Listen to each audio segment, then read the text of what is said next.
کہ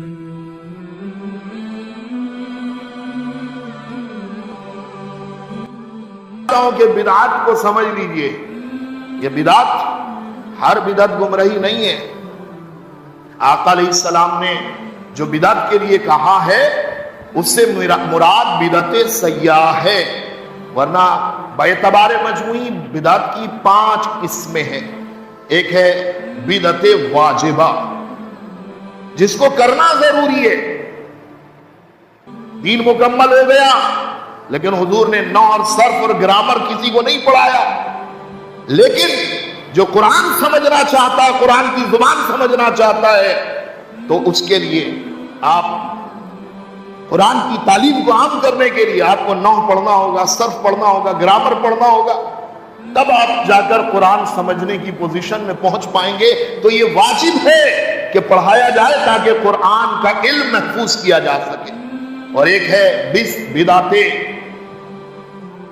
مستحبہ یا مستحسنہ بھی کہہ سکتے ہیں اسے، تو جیسے تراویح گزشتہ ہفتے میں نے کہا، تراویح کی نماز ہے، جمعہ کی دوسری اذان ہے، یہ جلسے جلوس ہیں دین پہنچانے کا سبب اور ذریعہ، دینی کتابیں کہ حضور نے نہیں لکھا، صحابہ نے نہیں لکھا، بعد کے زمانے میں یہ چیزیں شروع ہوئی ہے نا۔ تو یہ بدعت مستحبہ یا مستحسنہ کے زمرے میں یہ چیزیں آئیں گی۔ اور اب بدعت مباحہ، یہ تیسری قسم، جس کا کرنا آپ کر رہے ہیں تو کوئی ثواب بھی نہیں، نہیں کر رہے ہیں تو کوئی گناہ بھی نہیں ہے۔ بدعت واجبہ تو کرنا پڑے گا، یہ دین کی حفاظت کے لیے ضروری ہے۔ اور بدعت مستحسنہ، یہ کریں گے تو نیکی کے حقدار ہوں گے، نہیں کریں گے تو گناہ بھی نہیں ہے۔ اور بدعت مباحہ، کر رہے ہیں تو کوئی نیکی نہیں، نہیں کر رہے ہیں تو کوئی گناہ بھی نہیں۔ جیسے اچھا کپڑا پہن رہے ہیں آپ، اچھا کھا رہے ہیں، اچھے گھر میں رہ رہے ہیں، سمجھ گئے میری بات؟ تو یہ 3 تو وہ ہیں جو بدعت حسنہ کی قسموں میں۔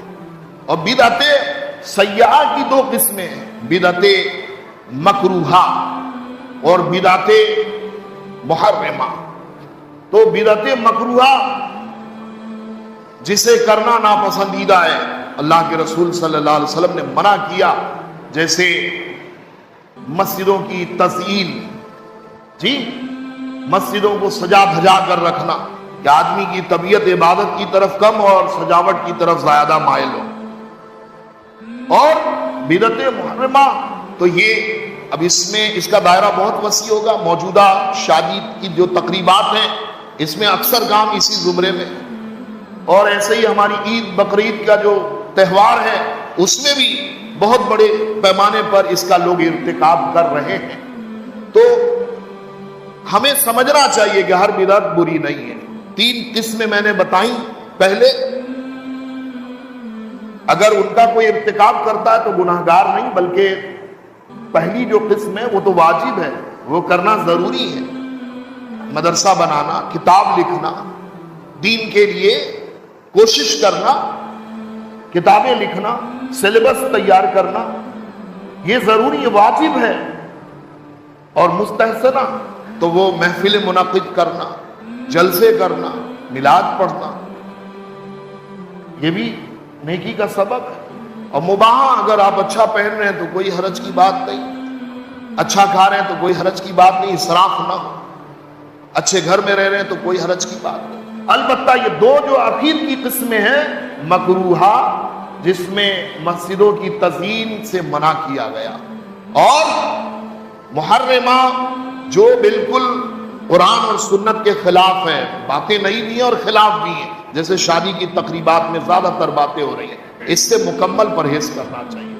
اور تہواروں میں ناچ گانے کا جو چلن ہو گیا، یہ بھی بالکل ناجائز و حرام ہے، اس سے بھی پرہیز کرنا چاہیے۔ تو ان باتوں کو ہر کسی کو سمجھنا ہے، بغیر سوچے سمجھے اس پر انگلی نہیں اٹھانی چاہیے، اور دینی مذہبی موضوعات پہ بات نہیں کرنی چاہیے۔